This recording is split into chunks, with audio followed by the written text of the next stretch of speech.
ahani, ahani, ahani.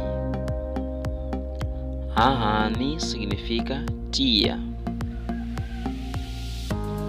Kokwana, kokwana, kokwana. Kokwana significa avô ou avó. Mahahlwa,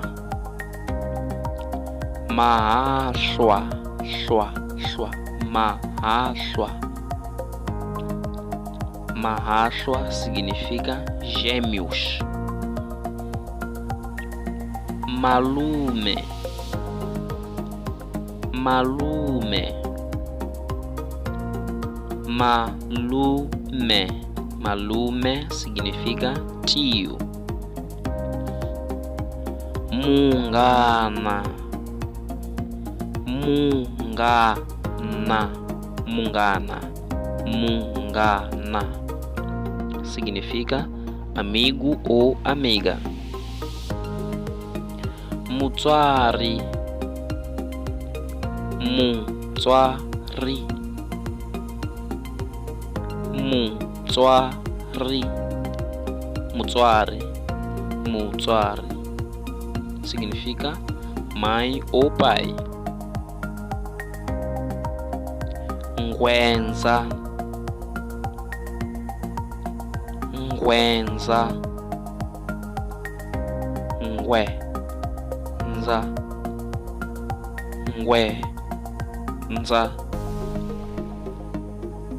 Ngwenza significa solteiro ou solteira. Sati, sati, sati. Sati significa esposa.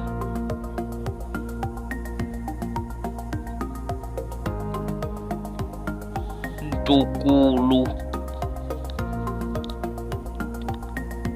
ntukulu,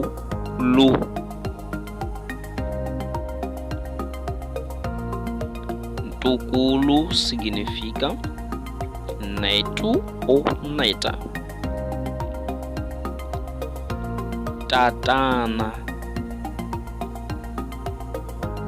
tatana, tatana significa pai. Tati, tati, tati,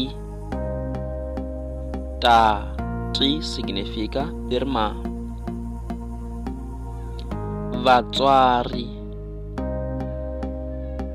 vatswari é o plural de mutswari, significa pais, no plural. Nuna,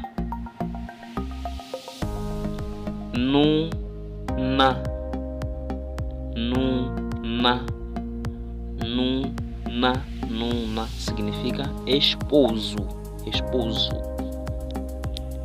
Então se inscreve no canal, ativa o sino das notificações para você ser o primeiro a receber o vídeo que eu vou colocar no próximo. Então deixe seu like, deixe seu comentário, compartilhe esse vídeo também.